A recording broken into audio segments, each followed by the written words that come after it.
Evening, everyone. Welcome to another episode of Tuesday Night Talks. I am Melissa Jean Baptiste, the communications specialist for the Atlanta Citizen Review Board. If you are unfamiliar with the ACRB, who we are and what we do, we want to make sure we take the time out to let you all know exactly what it is we do and what the services we provide. And before we get started with our show tonight, to do that, I'm going to hand it over to our executive director, Lee Reed. Go ahead, Lee Reed. Thank you, Melissa. Welcome everyone to the Atlanta Citizen Review Board podcast Tuesday Night Talks. So I'm going to start out the show with just giving you a brief overview of the Atlanta Citizen Review Board. We created in 2007 after the death of Ms. Katherine Johnson, who was killed in 2006 by Atlanta police officers during an illegal raid. The community was upset about what happened with Ms. Johnson's death, and demanded and called for action related to the creation of an independent agency that would be able to investigate police officers' actions. So we definitely invite you all to visit our website at www.acrbgov.org to find out more information. But I want to talk about why we're here tonight. We have a special guest, a very special guest, Ms. Sharese Reyes, who was appointed by the League of Women Voters-Fulton County. Ms. Reyes is the newest member of the ACRB and is a senior attorney for the Senior Social Security Administration and a graduate of George Washington University Law School. Ms. Reyes, thank you for joining us tonight. I want you to give us whatever you want to tell us about yourself before we get into the questions. I want to provide that opportunity, and then we can get into some questions so that this listening audience can learn even more about you. Thank you. Yes, good evening. Good evening. Thank you so much for inviting me on the podcast tonight. I'm so happy to join you all to talk about this very important work of the Atlanta Citizen Review Board. As you mentioned, I am an attorney. I have been practicing law for over 15 years at this point. And I am super excited to bring my legal acumen, my passion for community engagement and involvement to this position.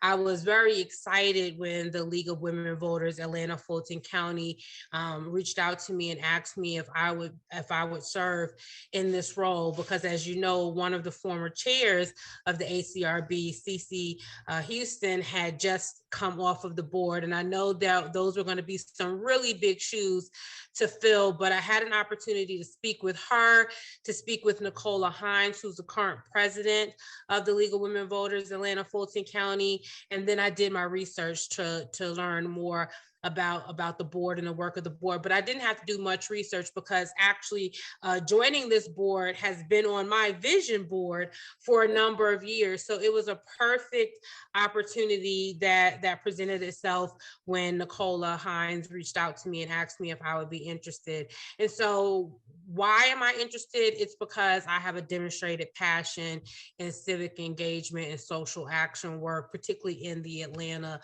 area. I currently and have for several years served as the chair of the Social Action Committee for the Atlanta Suburban Alumni Chapter of Delta Sigma Theta Sorority Incorporated. I joined and have been a member of the League of Women Voters, Atlanta-Fulton County, and I've otherwise engaged with organizations, New Georgia Project, et cetera, Black Voters Matter Fund, all of these organizations that have been entrenched in the Atlanta community in trying to bring about civic improvement. And one of the areas that has come to certainly my attention, but I think in recent years, just because of things that have happened in the country and things that have happened in Atlanta, there was this renewed focus and interest on making sure that we're improving the relations in our communities with law enforcement. The work that our LEOs are out doing daily to protect protect and serve is important and it's noble.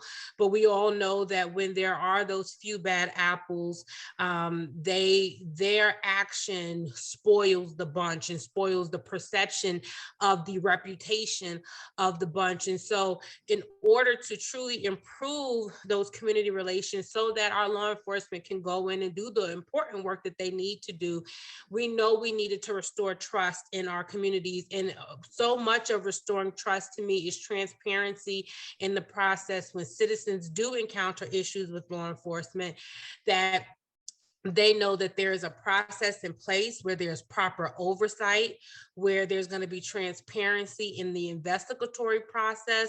And then when individuals like myself, who are members of the community, recognize or we determine that there have been violations of policy, that we have the power to make recommendations to the law enforcement community to take action, to take discipline when needed, or training when most appropriate. So again, just the work that I've been doing, joining the ACRB was a natural extension of that work. And so I'm super excited to be the newest member of the board. I've been to several of the meetings, and this next one will be the first time that I'll be reviewing and voting. So again, I'm a resident in Atlanta, in the city. Obviously, to be on the board, it's one of the requirements, but I live here with my two children, the dog and the cat.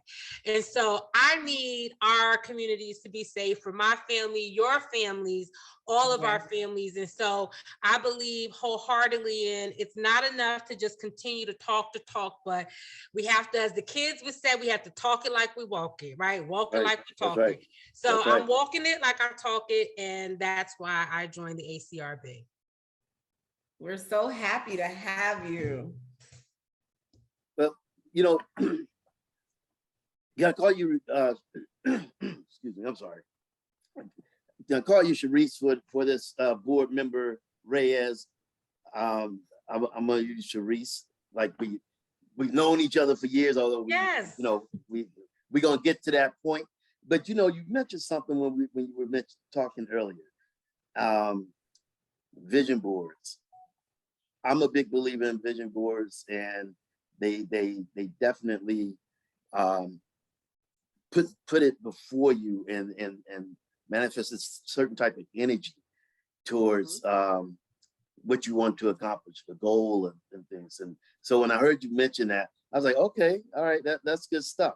And it made me think about, because I'm planning on working on a new vision board, but one thing that I haven't put on my vision board that is a constant goal and thought before me is the ACRB being the national model of civilian oversight.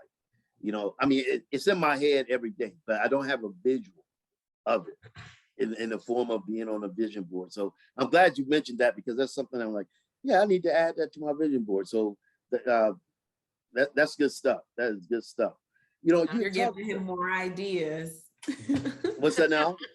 Said giving you more ideas. That's right. That's right. Well, that's what's supposed to happen. When you get new members to the board, you get new ideas, and we just continue to evolve and grow. And I'm right there with you, Lee. We should be, and we can be, the national model for civilian oversight of law enforcement. Oh yes. We are well ahead of many of the other oversight agencies, and you know, that's a testament to the board and the staff putting in the work, and the city supporting us with this work. Another thing that you mentioned when you were speaking about the voting, you know, is well, before I say what I'm going to say, my question to you: do you see a connection between voting and when we think about how we hold officers accountable and all that entails? You know, because of course, voting, we choose the people who are going to elect the representation. We talk about the legal system, who's working in the legal system, from judges and prosecutors, but what connections do you see? If you really care about policing, not you, but meaning citizens really care about policing and the type of policing that they get from the police department, how important is voting to that? Oh, I can't stress enough the importance of voting. In fact, people who know me know it's like a broken record with me. Your vote is your voice, and your voice matters.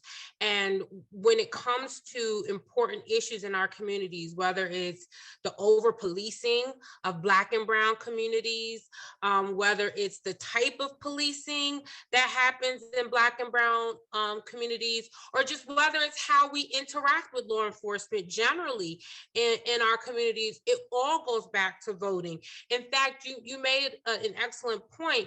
We wouldn't have an ACRB had it not been for the people who were elected, who rose to the challenge when the community said, wait, that resident should have never been killed in her home. To live that long and to die because of an error when it came to what happened, so it was the courage of those elected officials to say, you know what, we're going to go forward and establish that ACRB, and we're going to go out to these civic organizations such as the League of Women Voters Atlanta Fulton County and ask them to appoint members to this board. And why was that? Because these were the organizations that were doing the work in the community, getting people out to the polls to vote, constantly showing up at the various meetings and speaking on these issues relative to our community.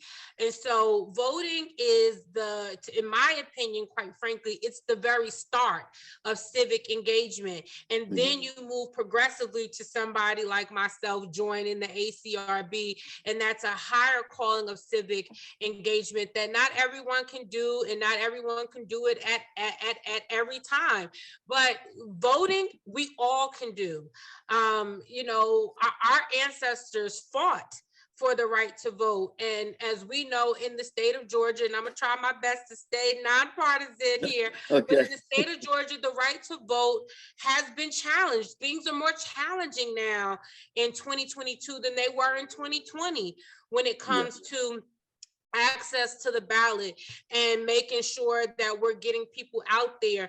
Little things like providing water and snacks we can no longer do in 2022. Saving the spot in the line for an elderly person we can no longer do, so that they don't have to be out in the elements and can wait in their cars if they're dealing with long lines. So again, as my mother and my grandmother would say to me all the time, if your vote wasn't important, they wouldn't be trying to take it away. So again, I'm gonna try my best, because I know I'm here on the ACRB and I know I'm here on behalf of the League of Women Voters. So I'm trying to, walk a fine line. Right.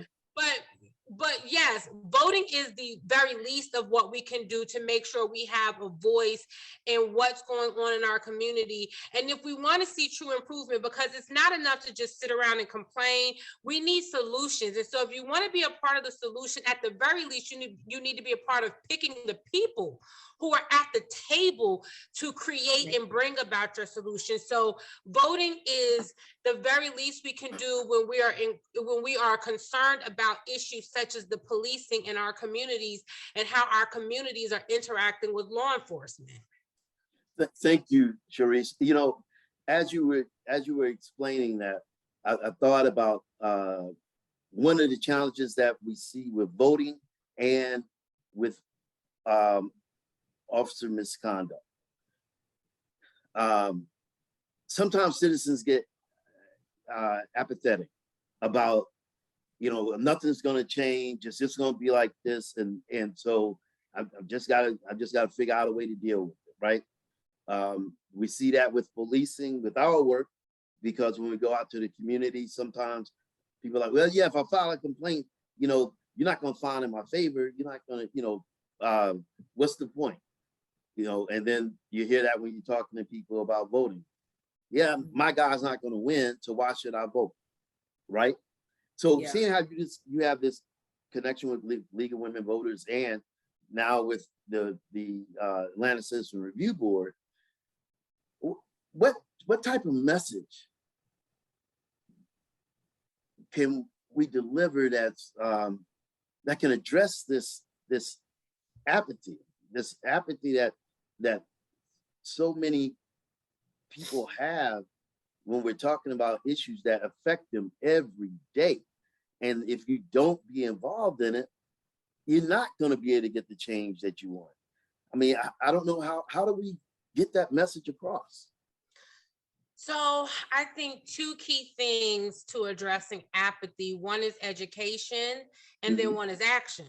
So for example, the League of Women Voters is a nonpartisan organization, but they're so focused on encouraging informed and active participation in government and making sure that we are active citizens who can influence public policy in these areas that are important to us, through education and again through advocacy. So that education piece is always there. So when we talk about apathy or it doesn't matter, my vote won't matter, I like to point to, if you look at some of the Atlanta Citizen Council races, just even the last couple of years, or the last mayoral race, these were races that were won by hundreds and thousands of votes. So yes, every vote really does matter. If you look at the last presidential election that happened and what Georgia was able to do in terms of historic elections of the first African-American senator, Senator Warnock, my pastor, the first Jewish senator, Senator Ossoff, that was not because our guy wasn't going to win. And remember, when those races started, some of the polls said projected they indeed would not win.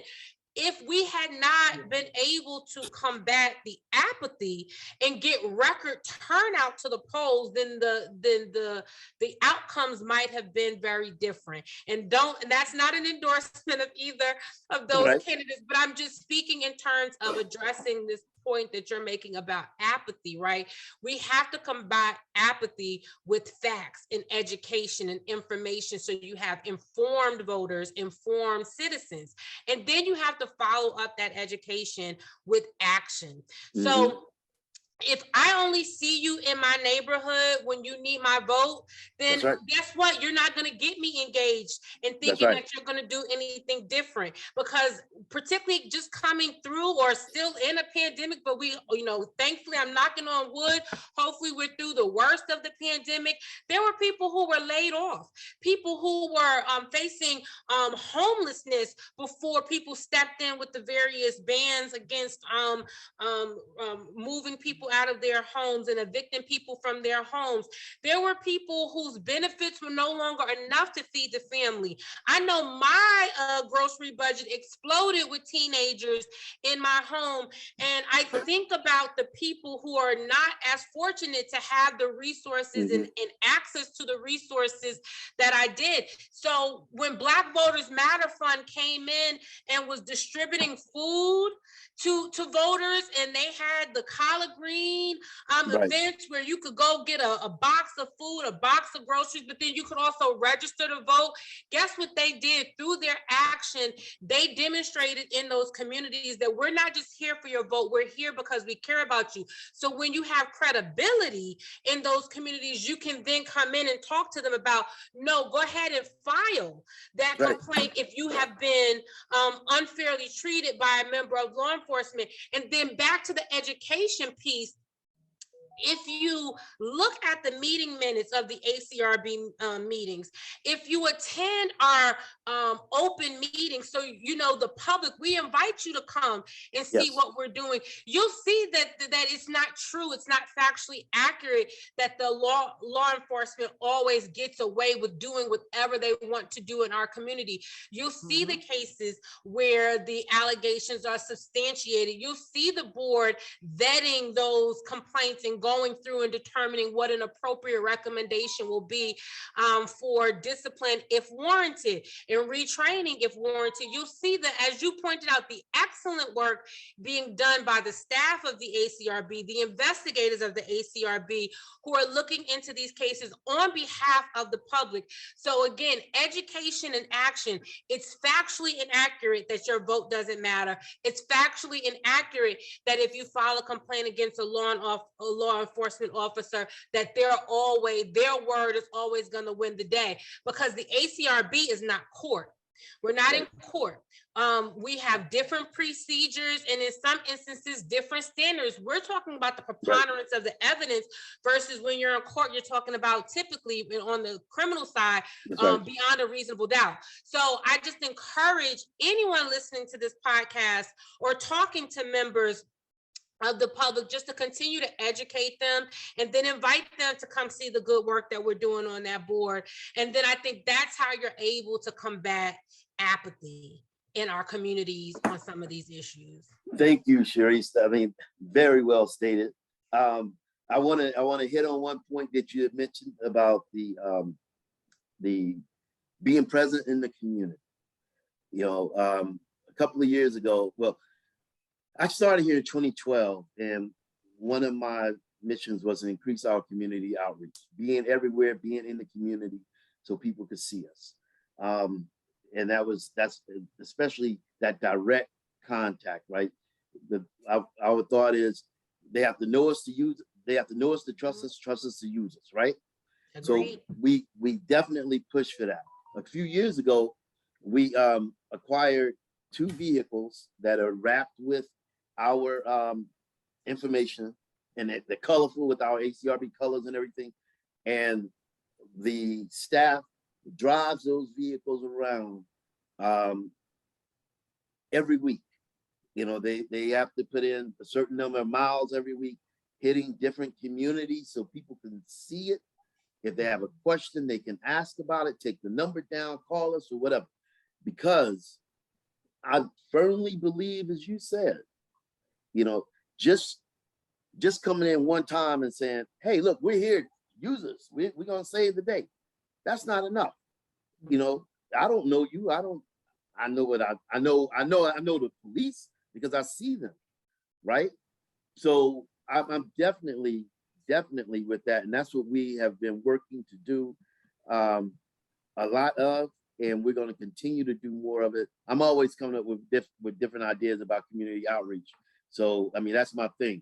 So we're definitely going to be doing that. And right now, today, on this podcast, if you have any other ideas about outreach, where we can go, who we need to talk to, bring them to us, because we want them. I mean, well, I've seen your calendar and it's jam-packed. You're at all the festivals this summer. You're into the ACRB is in the community, and you love to see it. No, absolutely. Y'all have done a phenomenal job thus far with the outreach and making sure that we as board members and everyone working with the board are indeed in the community. You love to see it. Thank you. I'll be sure to pass that along to our outreach specialist, Charles, because Melissa is on the outreach team, so she. Yeah, so I'm driving the truck. I drove the truck today, and it has been an experience for me as well, learning the community and just being able to really be able to identify those neighborhoods. But Charles definitely puts in a lot of work at our events. We just completed the Juneteenth festival. We were there for all 3 days, and it was really great every time to meet community members that we normally wouldn't have had that opportunity to like connect with. So thank you for that. And I'll make sure the last one I'll say on this is that no matter how much we're out there, we have a large number of people who will still say, wow, we didn't know we had this in the city. Right. You know, and I'm glad that you guys are out here because I want to be able to share this information. So we know that it's important to be out there so people can see us. You know, we have this thing with outreach where we want to try to have 3 points of exposure for citizens. You know, have the static exposure like mass media type stuff, the direct contact exposure, and then have our social media so that we can ping off of different things so that people can see the message, get it reinforced. So that's something we definitely are trying to do. Now, I'm thinking here. One of the questions that people who are interested in joining the board, one of the questions they have, and because you're a new board member, I would like to ask you this question so you can tell the audience. Did you feel like you had to do any special type of preparation to join the board? So no, honestly, I don't. I mean, I may be in a unique position because of my legal background, but no, I didn't feel like I had to. I will say though that this is an important task and it's a very serious task. So I would encourage anyone interested to do their research, look up what are the organizations who have a seat on the board. If you're not already working with one of those organizations, then start working with one of those organizations. And the various MPUs have a seat. And if you look, some of those are vacant right now. That's an easy way to get involved in your community and have a say and input in what's coming to your community. I think about like environmental justice issues and in our communities in particular, particularly I think some of the communities that are in the most need of having that intervention and the need to heal the relationship with law enforcement. Well, some of those same communities are the ones that deal with environmental justice type issues. And so if you're concerned about, too many liquor stores in your neighborhood and not enough grocery stores, if you're concerned about industrial zoning and not enough residential zoning, well, all of those discussions are happening in your neighborhood planning units, your MPUs. So go join your MPU. And then once you showed a demonstrated interest in these types of issues, your MPU can nominate you to be a member of the ACRB. And then we're going, they're going to train you when you come on the board to be able to do this work and to be able to do it in an informed and educated way. So no, I don't feel like there was any sort of specialized training needed to either join the board or to be prepared to do the work of the board. I think what's needed is passion and a demonstrated interest in working in the community to improve relations between law enforcement and the community, and not just in terms of reviewing the various allegations that come, but also in truly trying to shape some of the public policy concerning these matters and these entities. So that's what I would suggest. I would encourage anyone interested in this work, come sit in on a couple of the board meetings. They're open to the public. See the work that's being done by the board. Talk to the board members. All of our contact information is publicly available.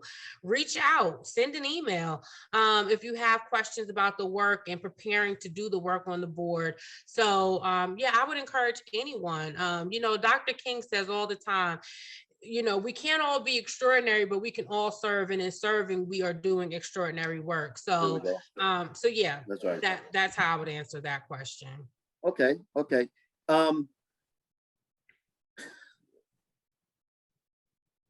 As you think about, we talked earlier about visions, right? As you think about your service on the board, being that you're a new member, and you look, these 6 years down the road, I was going to say 3, but our goal is to have you sign on for another 3. So I'm going to say 6. As you look 6 years down the road and you're, rolling off, what would you like to be able to, for people and board members and staff and citizens to be able to say, Board Member Reyes, she did this, or what would you want your tenure on this board to be? So I'll say this. I think one of my general philosophies in life is I'd like to leave this world a better place than what I received when I got here.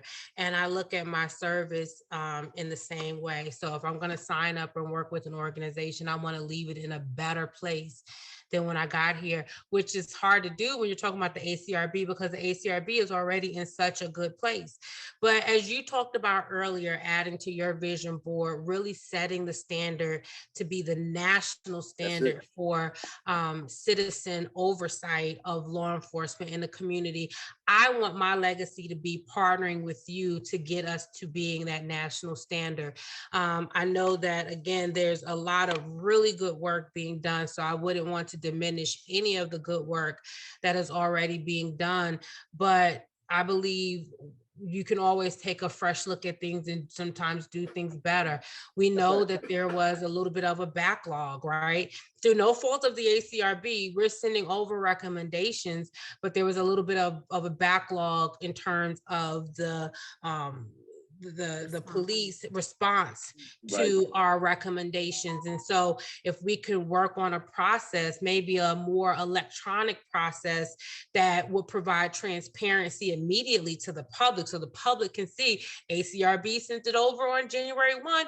Here we are on August 15th, and there has been no response, as opposed to the ACRB having to send a letter, having to ask for an update, having to ask for an interim police chief to work through a plan on the backlog. There, I believe in innovative approaches to doing work, modernized approaches to doing work. And so that's what I've done at my job as a supervisor in the federal government. I hope to bring some of that to the board. I know we're limited with resources and things of that such, but there are definitely some things that I think we can do, we can work on. And that's what I hope my legacy to be when I roll off the board in 6 years, that I would have brought a little bit more of that modernization and efficiencies in doing the work that we're doing, so that we can then bring about the transparency that we need for the community. Great. I'm there with you on that. I am there with you on that. I mean, I'm always open for ideas, new approaches, because at the heart of it, it's for the citizens, and it's truly for those citizens who have nowhere else to go. They're not involved in the political arena. They don't know a lawyer. They don't know someone who can push some levers for them, but they're in our community. And while some people may say, oh, well, it was something minor that happened with them, they'll get over it, no harm, no foul. But no, everybody has to be able to have some place to get some redress for something that went wrong with them. And so when we think about our work, we look at it from the aspect of protecting the agency so that we can serve those people who have nowhere else to go, and we encourage those people who have other places to go still file your complaints and be involved, because that's how we all move this ship to the place that we want it to be. I think that, and I've said this numerous times before,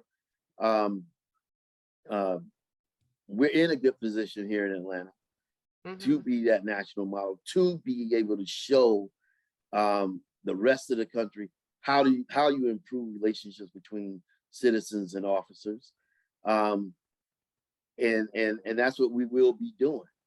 So I'm glad we are all on that same page. That makes me happy.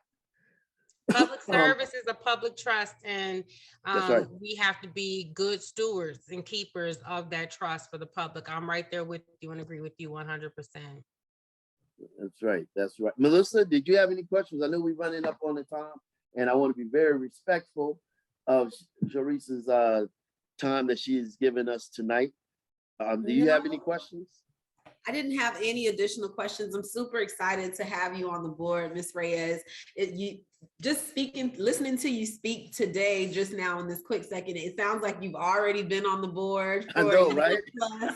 I know. You're so knowledgeable of, everything that's going on with the agency. And though you've only sat in on 2 meetings, in July 14th, Thursday, next in 2 weeks will be your first meeting where you actually get to vote. But it seems like you already have, really delved in deep into what we do. And that's super exciting as someone working on the outreach team, and hopefully we get to have you alongside us at some of these outreach events where our board members definitely participate in community activities. So happy to have you again, and thank you so much for joining us this evening on the podcast. Thank you so much for having me. It's been a pleasure. Well, with that, do you have any last comments that you would like to make? The last comments I'll make to anybody watching this podcast, please, please, please, please utilize this board. We are here to serve the public, and we want to be able to serve you. If you have any questions or concerns, you can always reach out. There's an anonymous line you can use to leave concerns about what's going on in the community. You are the eyes and ears, and we work for you. So let us work for you. And again, I look forward to working with you, Mr. Reed, you, Ms. Jean Baptiste, and together and collectively, the board, we are going to continue to move Atlanta forward as the national model for community oversight with law enforcement, and quite frankly, partnering with our law enforcement. It's not always bad, right? We need to also recognize when law enforcement is doing a great job in our community and not just always focus on the bad. So again, thank you so much for this opportunity to speak to the public, and to the public, thank you so much for allowing me to serve you. Yes. Well, thank you, Ms. Reyes, and that is our time for tonight. Thank you so much for joining us. If you did have a question, or if you would like to file a complaint like Lee has mentioned before on the podcast, please visit our website, acrbgov.org, or you can give our office a call, 404-865-8622. We are currently open. We're located in City Hall on the 9th floor. So if you want to come in and actually file your complaint with us in person, that is also an option as well. And please don't forget to add us on social media. We are on all social platforms. As the Atlanta Citizen Review Board. But thank you again. We'll see you again in another 2 weeks, and that's going to be July 12th with an all new guest and a new topic. But Lee, you want to go ahead and close it out? Yes. Again, thank you for joining us. I'm Lee Reed, Executive Director of the Atlanta Citizen Review Board. And I'm Melissa Jean Baptiste. And I'm Sharese Reyes, the newest member of the ACRB. Yay. Thank you so much for watching and tuning in, guys. See you in another 2 weeks.